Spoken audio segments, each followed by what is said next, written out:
Aloha, everybody. You're listening to Sit Down with Stand-Ups and Musicians. And this week, my guest is a very, very funny man. He's an extremely talented musician and performer, and I'm very lucky to have him on the show this week. Ladies and gentlemen, I'm here with King Kukulele. Mahalo, mahalo. Pututui loa ite toela honu lipo ite pa'ilahi.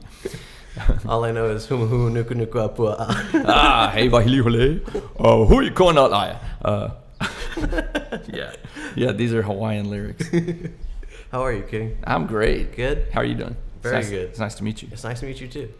We were just talking about you were friends with Huell Howser. Yeah, I had mentioned Huell Howser was at my very first band concert. Yeah. And for me, I started out doing solo shows. And then a couple years into it, an old friend of mine, and I put our heads together and we came up with a band. So I was able to incorporate the solo act into a rhythm section and a band. We had vibraphones and lap steel guitar.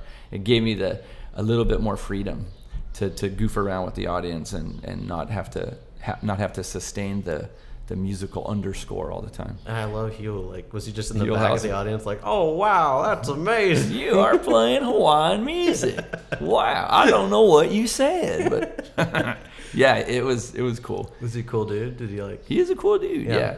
He's a cool dude, but I learned the hard way. I don't think he likes impersonations. Oh, really? Yeah, so he eventually did an episode of his show where I introduced him to a ukulele group. So he came down to Newport Beach. And the funny thing is that he's doing an interview show. There's no script. Right. So he starts it off and he says, okay, you ready? All right, no script. Okay, ready? Louie, you're on? Okay, here we go. Hi, I'm Huell Howser. We're down in Newport Beach with Danny Moynihan. He goes, Danny, tell me what you told me when I saw you in the Hollywood Farmers Market. And I thought to myself, I said, I said, I'd love to have your gig. And he goes, no, not that. I was like, well, what did you want me to say? He's like, you say that you know an incredible group that meets every Monday, and they do have a lot of fun, and they are great people, and they really enjoy themselves, but don't say they play ukulele. So I was like, oh, God. So I thought, okay, strike one. I didn't know what the unwritten script said, and so I said, okay.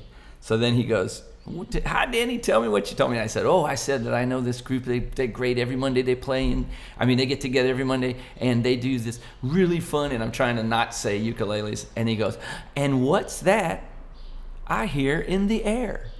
I said, birds. He's like, no. You say ukuleles. And I'm like, I didn't know the script. Nobody told me. I have no script. The script that didn't exist. The invisible very script. Scripted. Huell Howser. Yep. California's Gold was man. the only show written on invisible paper. And it was funny. So at the end of the day, everything was great, and we were saying goodbye. And I said, Huell, you're the favorite guy for everybody that I know to impersonate. Yeah. They love to impersonate you. And he got real cold. How dare you? Well, he's the best because he just like is amazed by everything. Anything that could have happened to him, like it could have been like just milk being poured into bottles, and he was just like, "This is amazing."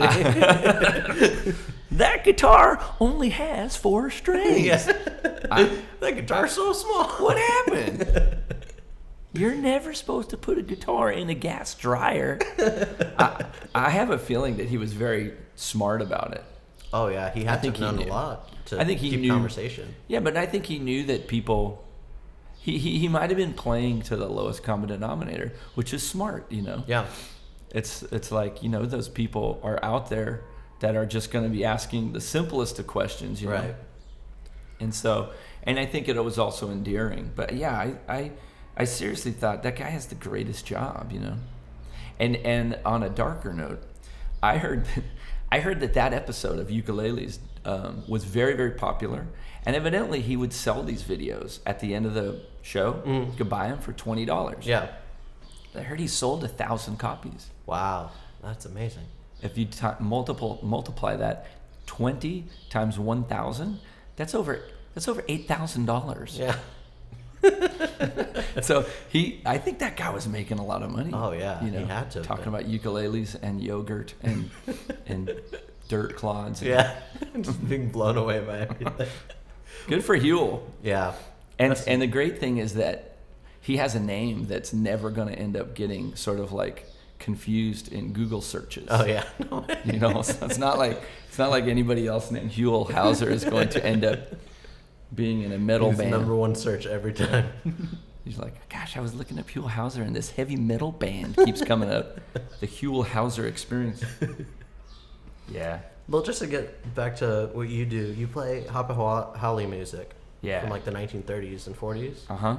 And like for those of us who are listening and don't know what Hapa music is, do you think you could give us super easy. Haole is a term that is Hawaiian for the Mexican word gringo. Oh, really? Wow. Yeah, and the Mexican word... so it's kind of like offensive a little bit, or...? Yeah, you know, that's a good question. Yeah. Gringo, I don't know. I don't hear people use the term gringo that much. But yeah, it means... haole means like, you know, out like mainlander. Okay. You know, foreigner. Right. Or, you know, the white guy. And so... And hapa is a Hawaiian word for half. So it's half mainlander, half Hawaiian. So okay. Hapa Haole is half gringo, half mainlander. The other half is Hawaiian. So the stories of the songs are stories about Hawaiian characters, like the Princess Papuli, or the cockeyed mayor of Konakaikai, and or in the Sherman Brothers case, Pineapple Princess. But you know, and the other half of the music is sort of like mainstream American pop music from the 40s. Yeah, it's basically like they're kind of like pop. You know, pop jazz songs, right? You know, jazz standard kind of. I read about it, and it's like it's really interesting because like there was Hawaiian music in the Hawaiian language, like pidgin, and it was not in English at all. And then all these people in Tin Pan Alley just started making up their own like gibberish Hawaiian words over it. I don't like that. That's personally, I don't know. I kind of drew the line for me personally at. Was that true though, or is that what they were? Well, there's a popular song, not popular, but I mean, there is a known song by Al Jolson that he sang. Of course, I might be showing my ignorance. I know that Al Jolson recorded a version of this song. It's called Yakahula Hiki Dula. So for a New York, you know, songwriter, Yakahula Hiki Dula sounded like a Hawaiian word, and so I don't, and you know, and there's also. There's a comic song, I think from the 70s, I think, called "Let's Talk Dirty" in Hawaiian, and they make up you know, fake words. And you know, even though I'm a white guy who a lot of times won't be taken seriously, or I'll miss out on job opportunities because I'm not Hawaiian, so I will never, you know, be able to sort of like be taken at first glance as a native. So people will worry that I'm basically an interloper, but the thing is, I don't do gibberish. I actually sing real Hawaiian words. I don't speak that language, but I just don't want to sing gibberish. Yeah. To me, that's like going too far.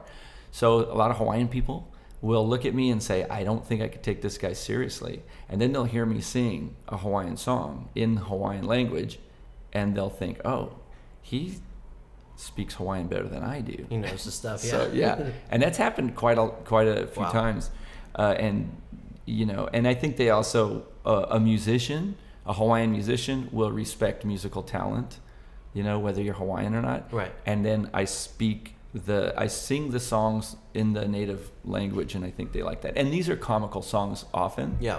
But I do have a favorite love song that's not comical, and it's in Hawaiian, and it's just a great song, you know.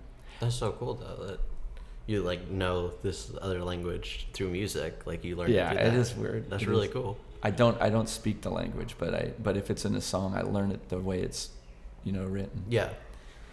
And how did you come to start playing the ukulele? Because it's kind of not the most common instrument, I guess. My dad actually had a couple ukuleles, and my uncle, who is a Jesuit priest, believe it or not, was in a circus. A circus of priests. Really crazy. And so I have 8mm footage of the circus being performed in our front yard in like 1972. Yeah. And he was playing the banjolele.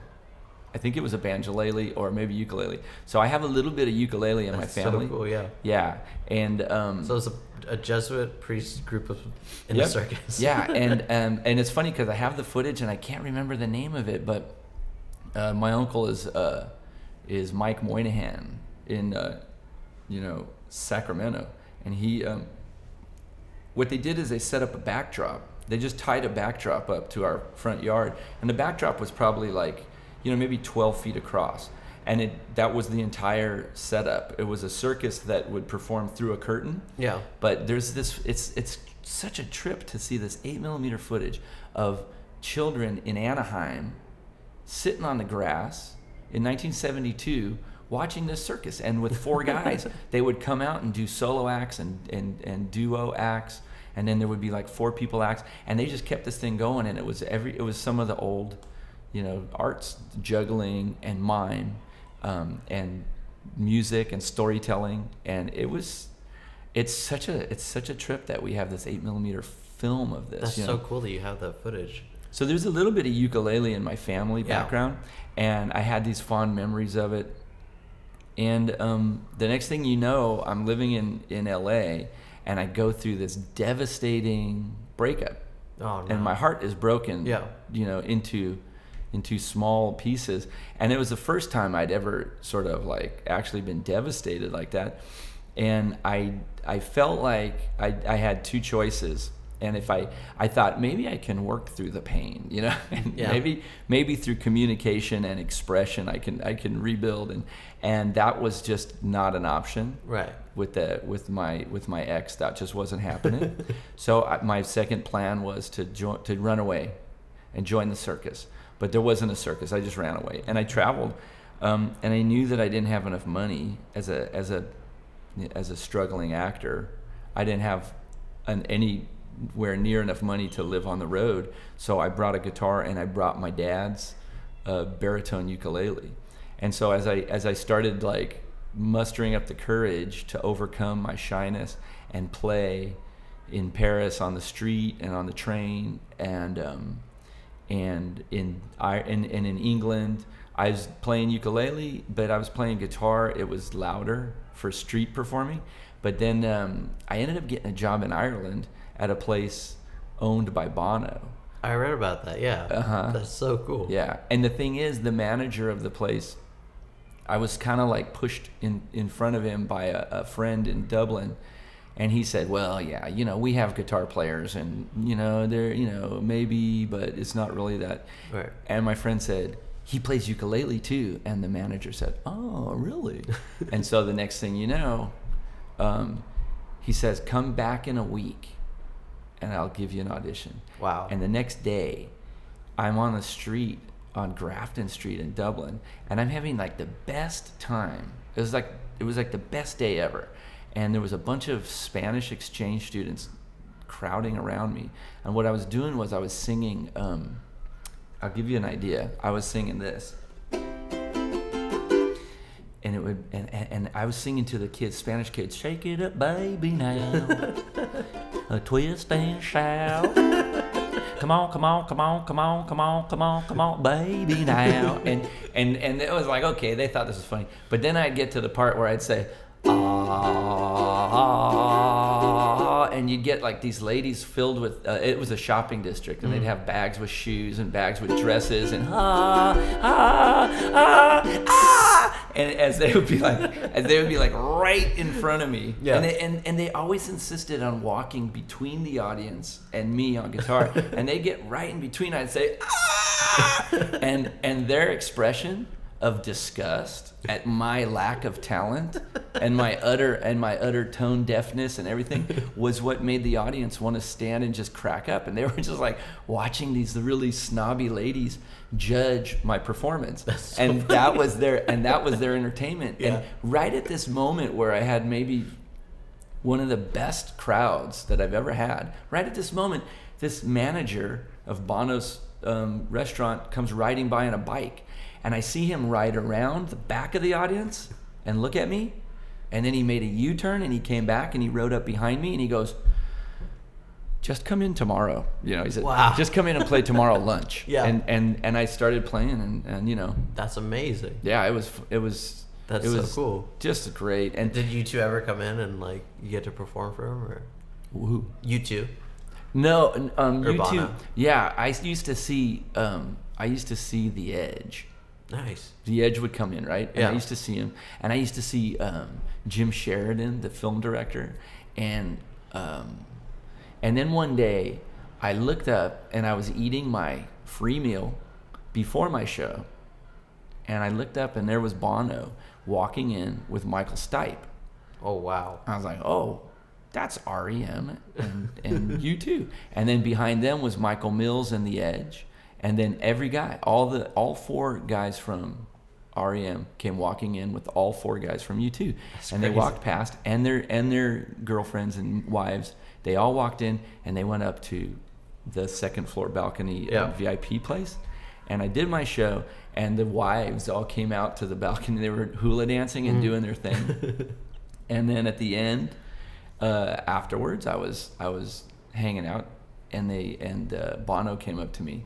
And he said, "Fair play to you, mate." Fair play to you, mate. And at first I thought, oh, how dare you? Really? Fair play to you? Oh, really? And I, fair play to me, mate. Fair play to you, mate.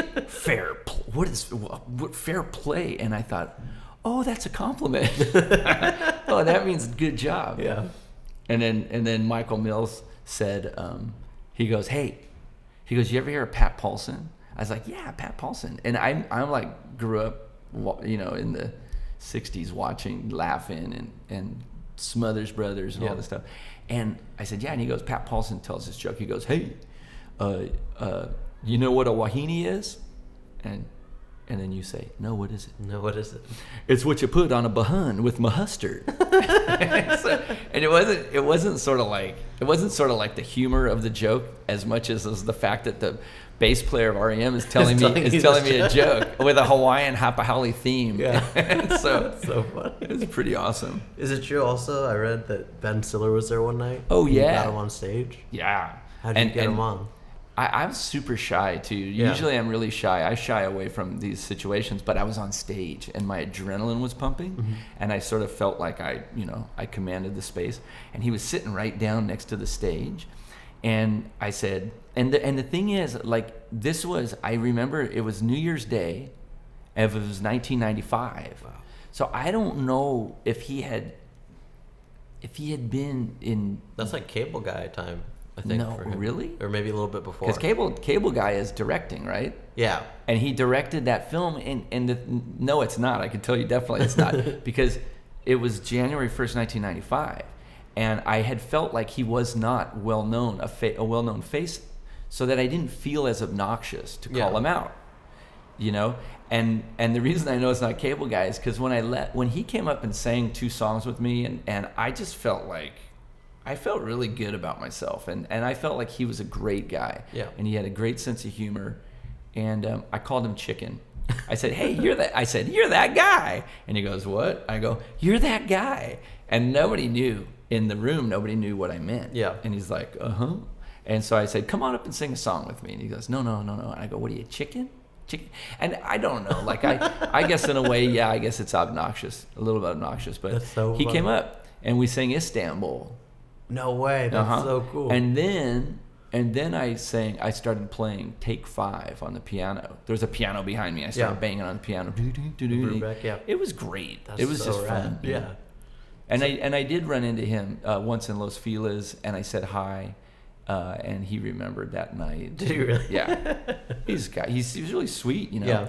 The reason I know that it was before Cable Guy is because I always told myself that I would love to be able to say hi to him and thank you to him if I ever ran into him. I was driving up Beach Boulevard once in my hometown, Buena Park, and there this film crew was at Medieval Times. And it turned out it was Cable Guy. Yeah.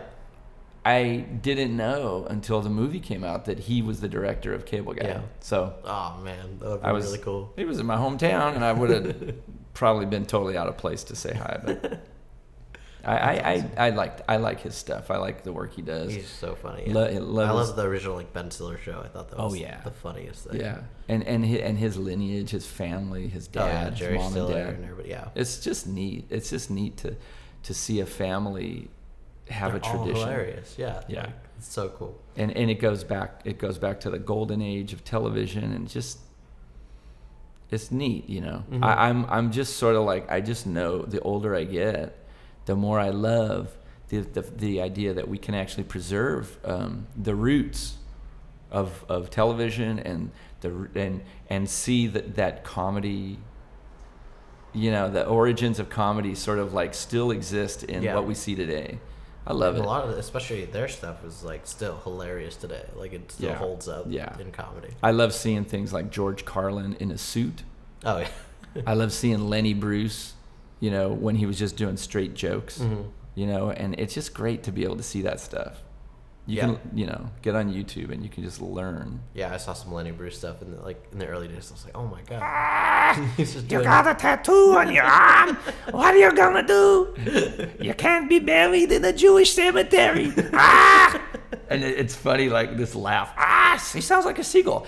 I cannot believe how fast he talks. Oh, I know. Yeah. It's so great. I would love to sort of write out something someday, read it, and then have it turn up to Lenny Bruce speed. You know, walking down the street, you see that somebody like, hey, somebody, he's a cop. He's a cop. You don't go to the cop and say, what are you doing? He's like, say, the cop? I go to the cop. Thank you, masked man. The cop's... No, yeah, he did have two speeds. It was like really incredibly fast, and then he'd slow down. It's like, hey, cat. Like super so like funny. laid back and like jazzy. I love that. But to go like into comedy, you're like starting out in comedy too. You did the Groundlings, right? Yeah, I studied at the Groundlings. So cool. I just started at the Groundlings. You did? Yeah, I'm taking the first class right now. I have a claim to fame, which I love. I love this. My teacher for my first class at the Groundlings was Mindy Sterling. No way. Mindy Sterling is Dr. Evil's significant other. Yeah. The mother of his child. Mm-hmm. She's awesome. I love. That's so cool. And you know what? It was such a great environment working with her, and the way she just made everybody feel really empowered.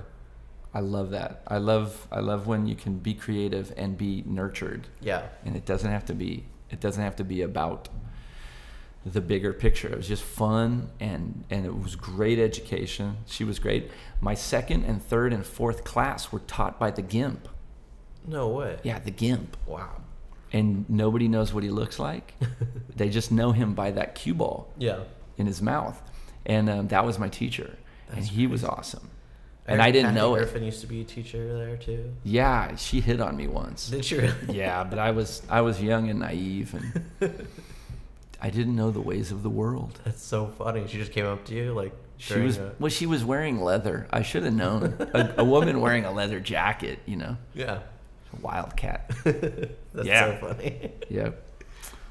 That's so cool. So you started in Groundlings, and was your original like goal to do comedy, or did you know that you were gonna do music I'm ashamed. as well? I'm so totally ashamed to admit it, but the truth is, my original goal was someday to rule the world.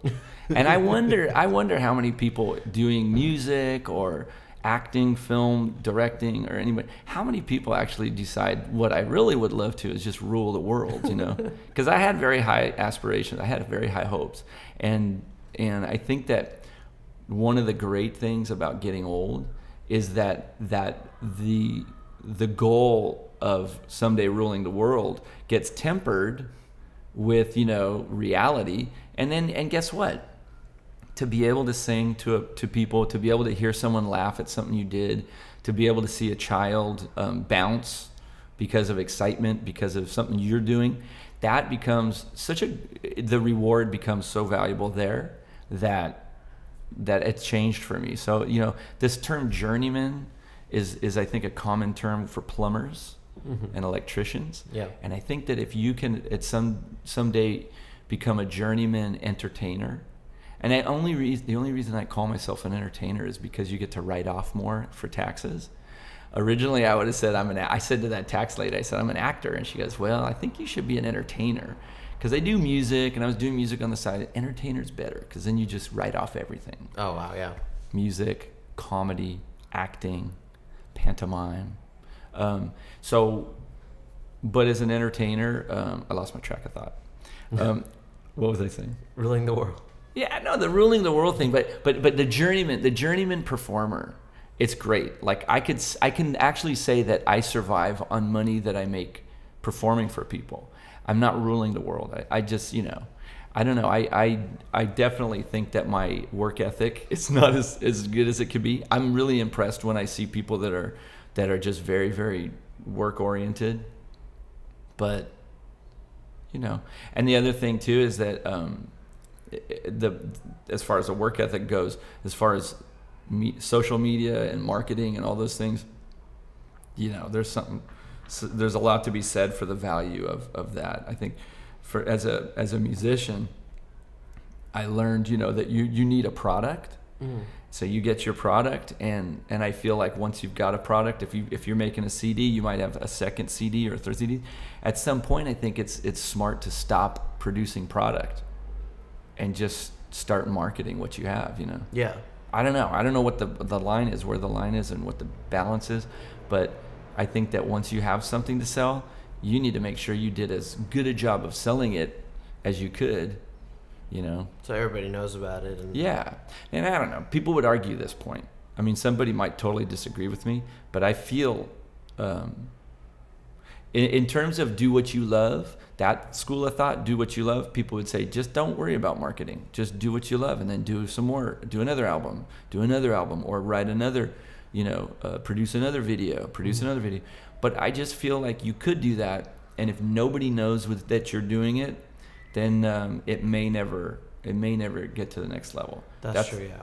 So it's hard to do both, to be creative and then have that business sort of mind and put it out there. I totally know what you're saying. I think that's why the obvious first goal should be to build a team. Get the agent, get the manager, get whatever, get the lawyer, entertainment lawyer, whoever you need. Please still make more albums. all right. Yeah. And you do kind of rule the world. Like, you play all over the place. You play in Japan and like Europe, everywhere. How do you play in front of a Japanese audience? Like, is that difficult? Do they understand all the jokes? And that's such a great question. I haven't been doing it a lot lately, but I did 8 months. I did an 8-month job, and I love that question because it's one of the things that I felt I could make people laugh, and it was a treat to make them laugh. And I had a job opportunity like a couple years ago, and they said, "But there's no script." And I said, "You mean it's improvised?" And they said, "No, there's no dialogue.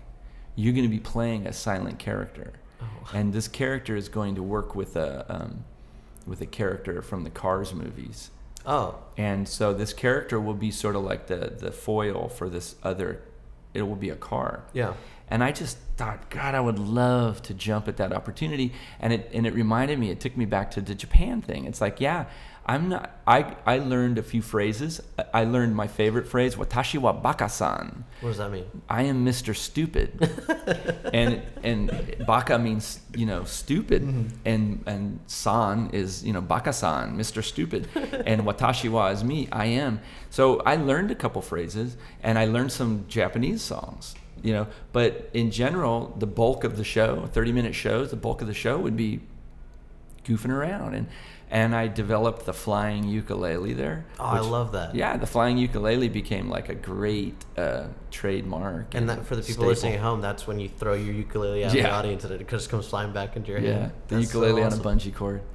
And I'll tell you one thing that I haven't done since 2001. We were like 4 crazy fishermen. They took the Freaky Tikis and they gave us different outfits. King Kukulele, Freaky Tikis became New England fishermen in the Amityville. Oh, Jaws. Yeah. That's so cool. We had lobsters. We had these plastic lobsters that you would see on the walls or hanging in fish nets. Yeah. And man, you know what? I got to tell you, one of my favorite things was these lobsters on the ground. If you kick one with like a you know, it's like stop your foot right on the tail. Yeah. But just stop your foot. That thing will go flying about 30 feet. And if you're a kid and you see one of these things coming at you, you just freak out. You freak. You just jump. I used to see like these like grown men were like, whoa! And so we were just crazy, you know, crazy. At one point, the stand-up bass player got a bungee on his bass. No. Yeah. That's dangerous. It was dangerous, yeah. There were casualties. That's so cool. It was but, awesome. like, it's fascinating to me because, I mean, the humor is different. Like, but you Yeah, found what's internationally funny, which I think is amazing. Like, not many people do that. That's like Charlie Chaplin and the list. Really? So you're saying you have like a list like Charlie Chaplin, Buster Keaton, Harold Lloyd, and like Peter Sellers, and King Kukulele. Yeah. Dude, that's awesome. I love being on that list. That's an amazing thing. I always try to like think when I go across these, like, what makes these people laugh, and like learning through performing in front of people who don't understand your language. I feel like is a great way. Or performing in Ireland on the streets or in Paris on the streets. Like, there's something.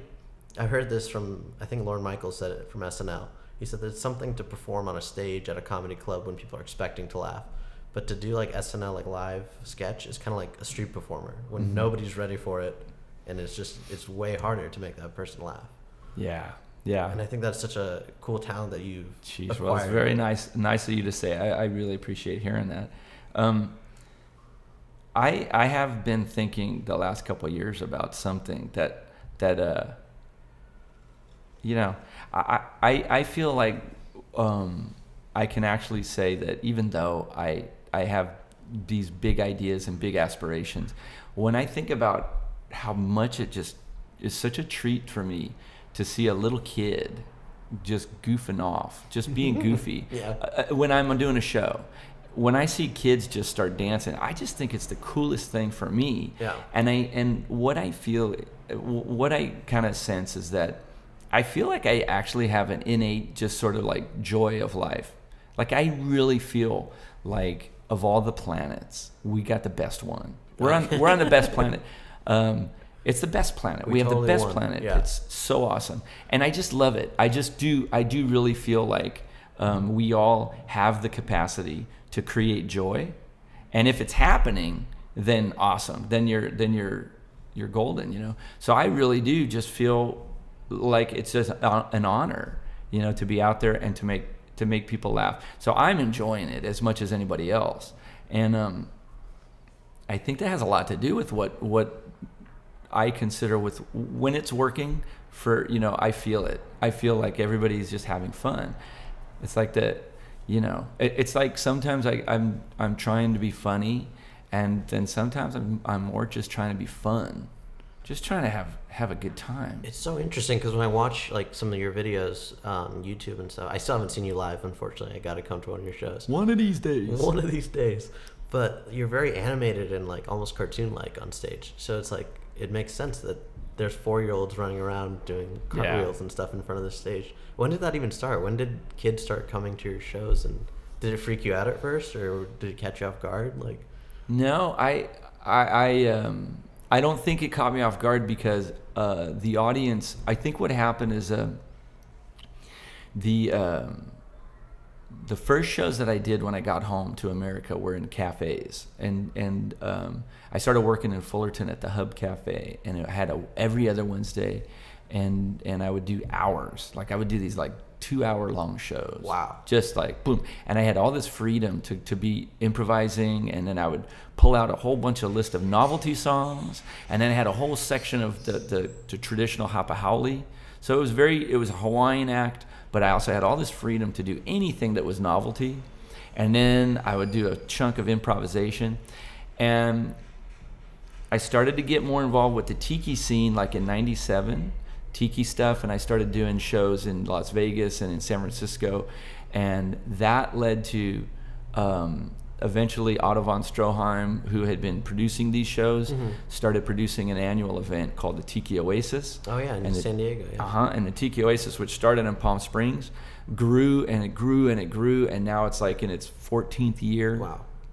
And because I was doing Tiki Oasis in Palm Springs, which ended up in San Diego, I ended up getting the job to do the Huell in Fort Lauderdale. Oh. And so that started, and that's been going over a decade now. Yeah. And the Las Vegas job, which was called the Las Vegas Grind, it was a 1-weekend show. It happened 2 times. I basically was doing this crazy show near slot machines, and this the head of security for that show is a guy who produces a rockabilly show in England. Yeah. So it's the biggest rockabilly weekend show in Europe. Wow. And so he started bringing me out to a small town in England called Camber, and Camber Sounds, down by the Dymchurch, the location that Walt Disney filmed The Scarecrow of Romney Marsh. Yeah, and I have this old childhood, connection to that movie. Yeah. So for 10 years I've been doing the rockabilly rave. That's amazing. And but as far as the children coming to the shows, it's the Tiki Oasis started to expand, and the Tiki Oasis, they started providing more things like seminars and the car show and the vending, and it became much more of a family event. And one day I just said, we ought to do a special talking tiki tour for the kids. Yeah. And that started. And so for the last 10 years, I've been taking children 1 hour for every weekend that we have Tiki Oasis. I take the kids around, and what we do is we get an amplifier that has a microphone connected to it. And the kids see that microphone with the wire connected to the amp, and they see me speak into it. And what they don't know is that there is also a wireless microphone that is going through the same speaker. Yeah. So that wireless microphone is hidden in the back of the crowd behind the dads and the moms and everybody that's watching. So I'll go up to a tiki, and all the events happen around.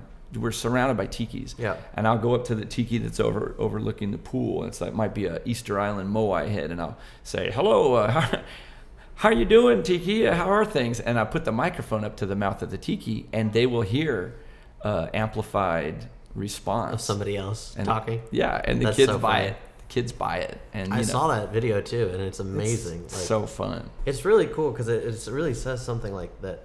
We were talking earlier about how Brian Regan and Cosby, they have like 8 or 9 year olds in the audience, but Yeah. from 4, you can make Yeah. anywhere from 4 to like 90 laugh, and I think that's I think you're coming up with a new list. a real Bill Cosby, Brian Regan, Chaplin, King Kukulele, yeah, King Kukulele. John F. Kennedy, the Pope, and King Kukulele. It's just gonna keep going. 3 great flavors together again. Margaret Thatcher, The Iron sorry. Galileo, Albert Einstein, and King Kukulele. I like it. Dude, I like your lists. You got great lists. It's great because, I mean, to go back to the kids, I feel like, how come I haven't seen you on like, I mean, I feel like you would go great with like Steven Hillenburg and do something with SpongeBob or something like that. Like Yeah. voiceover cartoons or... You know, I have had some close calls, and I say close calls, but I've always been very optimistic, and I had a friend acting a long time ago, came down to where they wanted her or one other person to be the lead on the pilot for this new sitcom, and she didn't get it, and so she was bummed out. And I said, how could you be bummed out when you know that your talent can bring you in front of the producers, in front of the network, Yeah. get you right there where they're like saying, I think we want to invest a giant amount of money in your talent. And then they said, okay, not this time. I feel like that in itself is a sign that, you're that close. You should feel really good. That's a huge pat on the back. Yeah. Now, I had a guy come up to me when I was performing at Tex. We had a Tex show. For 4 years, we were doing Tiki Tex. It's a French restaurant from 1964 in Echo Park. We'd do this Friday night show. This guy came up and he said, I'm putting together this show. I have Tom Kenny on it. No way. And Where's I the have SpongeBob? the voice of SpongeBob, and I want it to be, you know, kind of like a 50s retro looking thing, and we're going to have footage, we're going to have, you know, archival footage, and it was very exciting. And he said, because I've seen you improvise, I think you would be a great guy. I want you, you know, I want you involved. And so then we started doing this thing, and unfortunately he basically had a brain, you know, aneurysm kind of problem, and he ended up you know, he didn't survive. It was a shock, you know, and and so, you know, when you hear people talk about close calls and stuff, and I think about this great guy, his name was Doug Whaley, and he just came out of the audience and he said, I really believe in your talent, and I'm producing something, I want to put it together, and I want you to be part of that. And I thought, this is what I've always been, you know, like secretly hoping would happen. Yeah. And then this unfortunate, you know, thing happened, and I thought, well, you know what? In the end, I feel like, hey, I still feel good about the, you know, about his praise. And, I thought it was great. Because that never happens, really. Like when somebody comes out of the audience, usually people, you have to go wait. And I was there, and there I was in the backyard of Tom Kenny's house at the funeral. Yeah. And there was Matt Groening. And I looked at him and I go, that guy's a billionaire. Hey, I'm like across the other side of the pool from a billionaire. And I'm like, now how do I play this? How do I play this? Okay, this could play out in 3 different ways. I could have a black eye and a fat lip, or I might be a junior billionaire. No, but it's just, you know, I am like just like stunned sometimes when I am in the presence of that kind of power, you know? It's amazing. I was on Fox Studios the other day, like on the lot, and you know, Matt Groening has a very distinct look. He's got the little goatee, the hair parted down the middle on the sides. Yeah. And he wears a Hawaiian shirt kind of often. And you look around the studio, everybody's kind of dressed in the same way, has the same haircut. I'm like, oh, Matt Groening. It's just like everybody's copying this guy. Think he hired those guys. to act as decoy. To stop his fans. You know? Yeah. So it was just such a trip to see. I was like, oh, everybody wants to be Matt Groening. Yeah. But very cool. It's neat. You know, the guy has got quite a legacy, you know. Oh, yeah.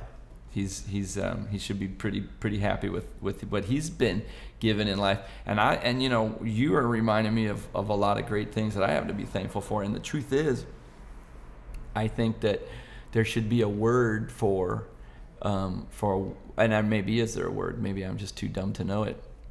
For this idea of the dilemma of the grass is always greener on the other side. And I know the proverb. I don't know if there's a word for it. That we can always take for granted all these amazing things we have going on, and want more, you know. Right.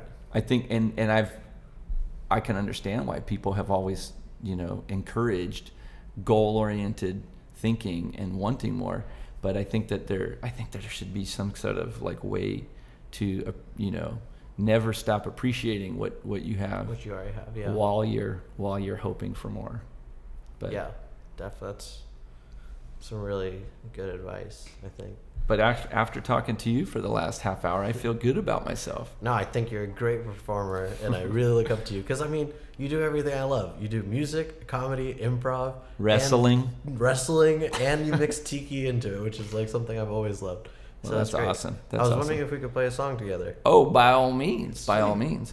But I don't remember any songs except for one. What's it called? Do you know 26 Miles Across the Sea? Absolutely. That's the one song I know. Oh, that was a close one. Thank God. Ready? All right, here we go.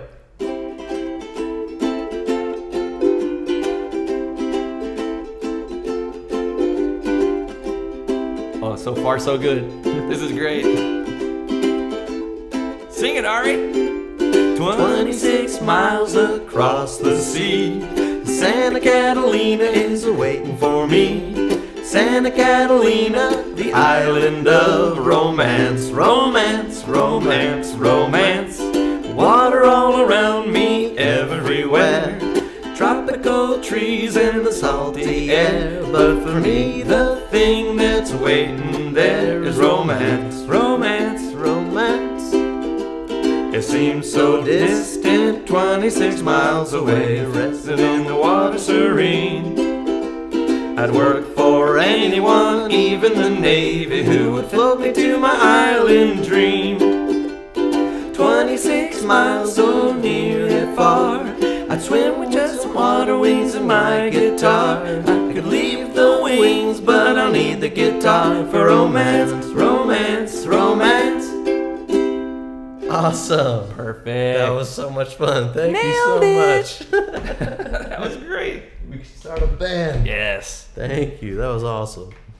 I also wanted to ask you, you worked for Disneyland when you were out of high school? Coming Yeah. out of high school? Yeah. That's so cool. Yeah. That's like my dream to do the Jungle Cruise. I've always wanted to do that ride. Do you know that ride? That has, you know, they've got some big names that were Jungle Cruise operators. Was Wally Boag one of them, or was he he was in the horse? Yeah, shoe? he is the legend of the Golden Horseshoe. He was Yeah. there. Not only was he there day one, 1955, when they opened, but he was there 3 nights before that. They did a anniversary party for Walt Disney. Oh, I ever heard about that, where he Yeah. kind of jumped off the balcony. Walt did. Or he climbed down. He climbed down. I'd love to see that. Yeah, there's pictures of him, I think. hanging. Yeah, I've seen that like balcony. That's a pretty far Yeah. jump to the stage. That's great. You know, I mean, I'm sure you already know this, but you know who was in the audience? A young boy who was mimicking everything of Wally Boag? Steve Martin. Steve Martin, yeah. Yeah, that's he so loved cool. Wally Boag. He thought he was like the best performer. He mentions him in a book he wrote Yeah. recently. Yeah, it's really great. You know, I love that book. And he evidently, he grew up down the street in Garden Grove. So not only am I a huge Wally Boag fan, I love, not only do I love the fact that Wally Boag's routines are still funny. The way he was hamming it up still seems totally accurate and appropriate, and not not over the top. Right. I think it's just still awesome. But he does something that I think is just really gutsy, and I think I have a lot of respect for. He teases the kid. He gets a kid on the stage, and he teases the kid. He doesn't patronize the kid. Yeah. You know, he's a little rough with the kid, and just the right amount, not too rough, but you know, I just think it's totally great for getting the adult audience Right. to have a little fun. Yeah. So he's not milquetoast and patronizing, and I just think that's awesome. So Steve Martin is not only referencing or mentioning Wally Boag at Disneyland, but then he's mentioning the Birdcage Theater at Knott's Berry Farm Yep. that he performed at, and I actually broke both of my wrists, falling off of the roof of that theater, trying to sneak in. Really? Yeah. And I'd love to think that maybe Steve Martin was doing a performance inside while I was breaking in. Oh, wow. But that was actually probably a little bit after. It was definitely after he was gone. Yeah. I broke That's my wrists crazy. at Knott's Berry Farm probably at the height of Steve Martin's stand-up success. So we're probably talking like 80, Yeah. 81, around that time. That's amazing. Jeez, Just yeah. trying to sneak into the birdcage. It's funny. It's funny for me to think about it because my first job was working at Movieland Wax Museum. Oh. Across from medieval times? Yeah. And I've had kind of a sordid, roadside attraction career in my life between Disneyland, Knott's Berry Farm. You're always interested. You can tell. As I just like to quote Prince when he says, "Life is just a party, 1999." So I never understood why the guy that sings that sounds like he has a cold. That's so true. It was like, you remember Ruth Buzzy with the one ringy dingy, and she always said that name like one ringy dingy, and then there's a guy, "Life is just a party." I don't get that. That's so true. How true. Life is just a party. Yep. How true. To quote Prince, I don't think anybody's ever quoted Prince before. That's amazing. Not on this podcast. Not on this podcast, not yet. I like to do firsts. Yes. I like to do firsts. Set a precedent. The bar is too high now. Like you have the first guy that discovered Mount Everest. You have George Washington Carver, who invented peanut butter. and then you have King Kukulele. Quoting Prince. Quoting Prince. So what'd you do at Disneyland? What was your job? Raspberry Beret. What is it? Little Red Corvette. Little Red Corvette. When Doves Cry. I'm just quoting Prince. Oh. And then I think I just answer every question with a Prince quote. I'm ready to do this for the next 20 minutes, just Prince quotes. Housequake. Housequake. Ow. Sorry. What was the question? What was your original job? My original job was dancing. Oh, okay. So like I take great pride in telling people whenever I almost slip and fall but don't, I say I used to be a professional dancer, and then I say for $3.15 an hour, because it was like, that was like an hourly minimum wage job. Yeah. I was like, I went to high school in Fullerton, which is just up the road, very close. So, I was able to get a job. That's so cool. Dancing. And it's funny because like over the years, just because of these opportunities, I end up having sort of like a little bit of experience with dance. I have, acting training and experience. I have improvisational comedy training and experience. And then I'm doing the ukulele. And it's funny. I feel like I'm going to make a great old man, like in some convalescent home. It's the best story. And the weird thing is they're being like, he grew up in Buena Park and he worked in Anaheim and he lived all his life in Los Angeles. Why does he have a Jewish accent? Because I have a feeling when I'm like 82, I'm going to be saying, so there I am. I'm stuck in front of the Fantasyland castle. We're going down Main Street. And would you believe it? The float breaks. It's like, how does the flow break? I don't understand. No, I don't know. I'm not doing a very good accent right there. But I have a feeling I'm going to have a funny accent when I'm an old man telling stories. That's so funny. The ukulele string broke. How could I know? I didn't know. I'm sorry. I digress. Well, speaking of getting older, How dare you? No. How dare you? You learned your ukulele playing with senior citizen groups? Yeah. Is that true? Yeah. That's so funny. So you would there was like a group that would meet and they would play like songs from the 30s and 40s? And they're just so awesome people, Yeah. And I mentioned that I left the country for about a year and a half with a backpack, and that's sort of like when I started playing on the street. But the way I got involved with that senior group is I basically left LA for a week, like 10 days for a trip to Hawaii. And that trip to Hawaii is where I met a guy named Jaybird. Jaybird was selling shirts at a crafts fair in Lahaina. And Jaybird is from California. And I just was walking by and he was playing on his little soprano uke, and I said hi, and he basically let me try out his ukulele, and then he said, listen, I have a friend in Orange County named Norm Clark, call him up, because he goes to this senior center. And it took me about 4 weeks to sort of muster up the courage to just call this stranger. Yeah. Finally did, and basically I started playing with these seniors in '94, like maybe about 8 weeks before I left the country. Wow. So the trip to Hawaii not only kind of cinched it for me that I really wanted to get out of the country and see the world, that it was really good for my head during this really big depression I was in. The other thing is it connected me with the ukulele group. And so it was sort of like two big deals happening at once.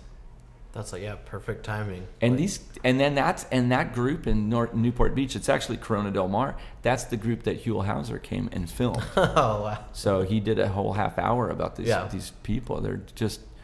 It's just it really tells you, it shows you that when you're old, you just do what you want. You dress the way you want. You do you play the music you want to play. Nothing matters anymore. You're allowed to do what you want. Do anything you want. Yeah, and so you don't have to feel old. Yeah, that's so cool. Well, I know you got to get going to the Disney Animation Studio, right? That's right. Could we just Tell us a little bit of where we can find your stuff and listen to your music. Well, the YouTube's a great place if you're if you just want to see some fun stuff. I'm traveling around doing these random things in, wherever, England and Fort Lauderdale and California, and we play. But as far as the CDs go, you can find stuff on iTunes. You can find stuff on CD Baby, and I just came out with a new CD from Italy, and we recorded I recorded vocals on about 5 songs for a band in Italy called I Belli di Waikiki. So this is a new, so this is sort of still just hot off the presses, and that's sort of like the most recent thing you can find. And I'm out there on the internet. So that's how I saw your stuff on YouTube. I actually discovered you through Jukebox, which is how I discovered a lot of. I was at the Purple Orchid in El Segundo, and I was like going through the music, and I was like, oh, this looks amazing, and I played it, and I was like, this is the best music. A lot of Shag fans, You're friends with Shag too? Yeah, and Shag does He's album. My favorite. You're wearing a Shag shirt right Shag, there, yeah. And I have a Shag ukulele that just came out. Oh wow, yeah, that's rad. I think he's my favorite artist, of all time. He's great, and I'm really happy that I was able. He did our first album cover art in 2001. Wow! So he was not at the very very top of his game yet. Yep. And I've known him since the 90s, and he was just really happy and great to do that. And so that's so cool. Yeah. Very cool. Thank so you so much. It's great to know that the Jukebox of the Purple Orchid. Yeah, that's Tiki what brought Bar me here in El Segundo. Yeah, so that's awesome. Thank you. It's really great to meet you, and nice to meet you too. I feel sort of really honored to be on such great lists. Oh, I'm honored to even be talking to you. Thank you so much, sir, for doing this. Do you think you could take us out for a song? Sure. What song? I lied earlier about only knowing 26 miles across the sea. My favorite song that you do? Hey, bahile hole, who we going up? Hana hana vali yo hava ila. Hey, lika ko hole wanna make a opile. Go live in the light. Did you ever hear that one? No. You didn't? It goes like this. Hey, bahile hole, who we going up? Hana hana vali yo hava ila. Lika ko hole wanna make a opile. Go live in the light. Did you ever hear that one? It goes like this. Hey, bahile hole, who we going up? Hana hana vali yo hava ila. Lika ko hole wanna make a opile. Go live in the light. Did you ever hear that one? No. You didn't? It goes like this. Hey, bahile hole, who we going up? Hana hana vali yo hava ila. Lika ko hole wanna make a opile. You ever hear that one? I think so. Yeah, I thought you might have. Thank you so much. What do you want to hear? What were you going to ask for? Because I didn't give you your chance. It's Name any song ever written. Any song at all. Any writer. I think it's the original one that you Name did. Any song ever. The bitch song? I never heard of it. You never heard Don't of it? know that one. Okay. I know that one.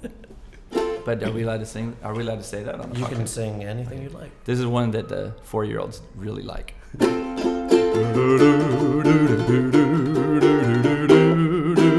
B is for beautiful, you know that you are.